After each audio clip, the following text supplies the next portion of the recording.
Bismillahirrahmanirrahim. Assalamualaikum warahmatullahi wabarakatuh.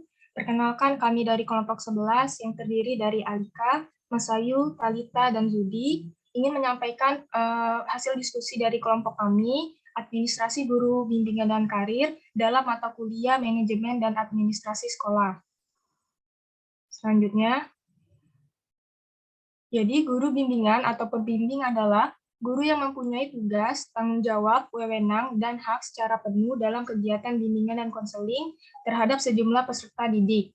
Istilah guru bimbingan saat ini lebih dikenal dengan sebutan guru bimbingan dan konseling di satuan pendidikan adalah pendidik yang berkualifikasi akademik minimal sarjana pendidikan atau S1 dalam bidang bimbingan dan konseling dan memiliki kompetensi di bidang bimbingan dan konseling.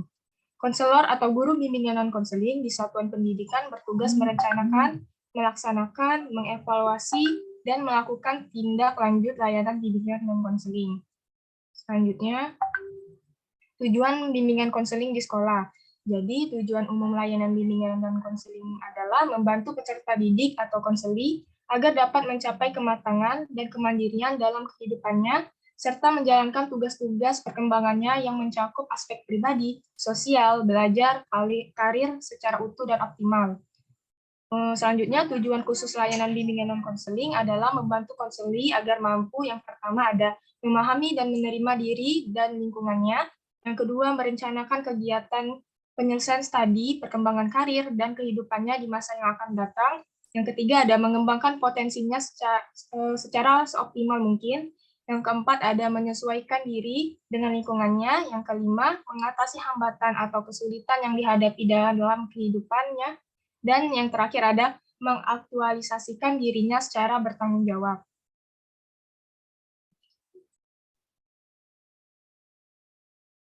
Selanjutnya itu macam-macam layanan bimbingan dan konseling. Yang pertama ada layanan dasar. Layanan dasar adalah pemberian bantuan kepada peserta didik yang berkaitan dengan pengembangan keterampilan, pengetahuan, dan sikap dalam bidang pribadi, sosial, belajar, dan juga karir. Untuk layanan dasar ini sifatnya itu preventif atau pencegahan. Strategi layanan dasar yang dapat dilaksanakan diantaranya adalah bimbingan klasikal, bimbingan kelas besar atau lintas kelas, bimbingan kelompok, dan menggunakan media tertentu. Materi layanan dasar ini berasal dirumuskan dari hasil asesmen kebutuhan peserta didik, juga asumsi teoritik yang diyakini berkontribusi terhadap kemandirian dan kebijakan pendidikan yang harus diketahui oleh peserta didik. Yang kedua itu ada layanan responsif, yaitu pemberian bantuan kepada peserta didik yang memiliki kebutuhan dan masalah yang perlu ditangani dengan bantuan yang segera. Tujuannya adalah memberikan intervensi kepada peserta didik yang mengalami krisis atau yang sudah membuat pilihan yang tidak bijaksana, atau juga bagi peserta didik yang membutuhkan bantuan penanganan dalam bidang kelemahan yang spesifik. Yang ketiga itu ada layanan peminatan dan perencanaan individual, yaitu pemberian bantuan kepada semua peserta didik dalam membuat dan mengimplementasikan rencana pribadi, sosial, belajar, dan karirnya.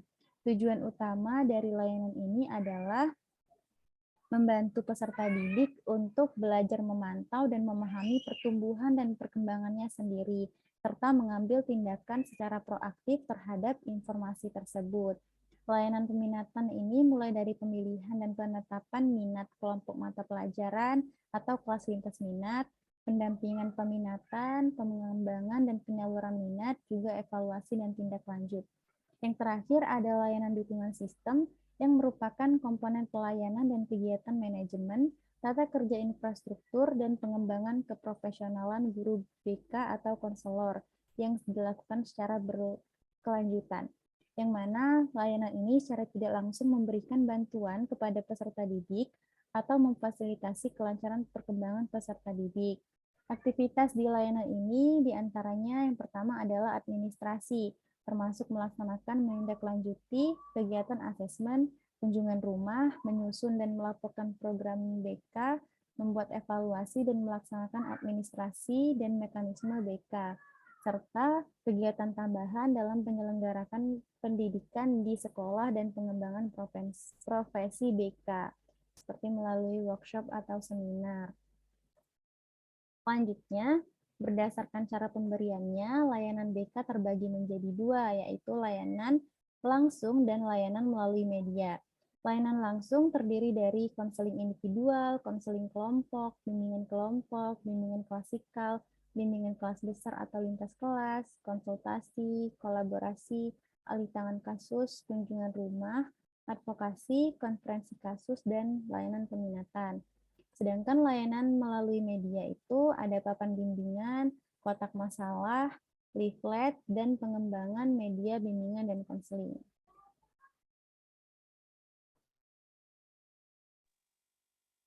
Baik, selanjutnya peran guru bimbingan dan konseling dalam menumbuhkan minat siswa untuk memanfaatkan layanan konseling individu.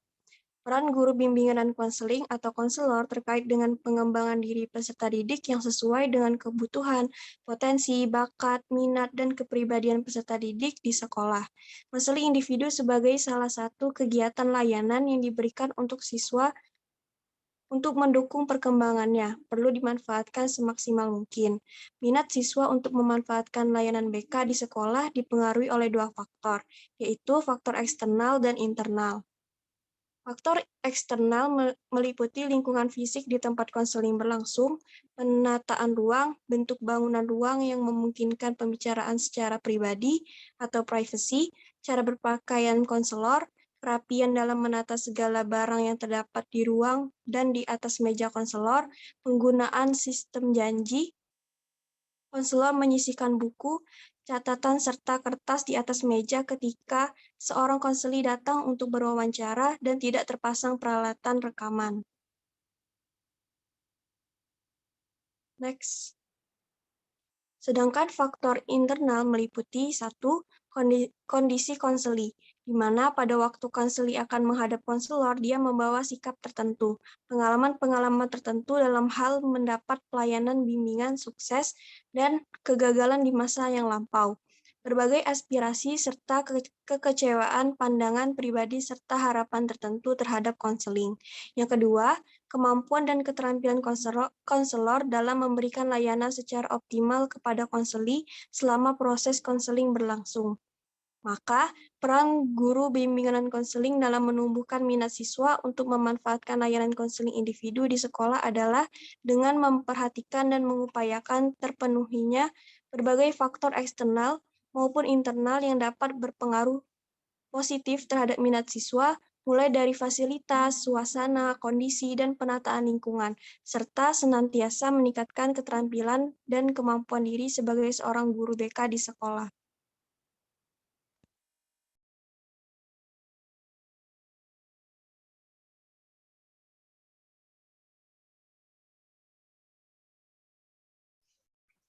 Baiklah, saya akan menjelaskan materi yang terakhir, yaitu mengenai dasar hukum penyusunan program guru bimbingan dan konseling. Dalam panduan operasional penyelenggaraan bimbingan dan konseling di sekolah, guru bimbingan dan konseling atau konselor hendaknya mempelajari, memahami, dan menerapkan landasan kinerja profesi berupa perundangan yang berlaku yang terdiri dari 20 butir perundangan yang tertera dalam panduan operasional penyelenggaraan bimbingan dan konseling di sekolah. Namun, secara khusus dan terbaru, pedoman bimbingan dan konseling di sekolah terdapat dalam Peraturan Menteri Pendidikan dan Kebudayaan Republik Indonesia Nomor 111 Tahun 2014 tentang bimbingan dan konseling pada pendidikan dasar dan pendidikan menengah. Baik, mungkin itu dia pemaparan materi dari kelompok kami. Lebih dan kurang kami mohon maaf, kepada Allah kami mohon ampun. Kami akhiri, wassalamualaikum warahmatullahi wabarakatuh.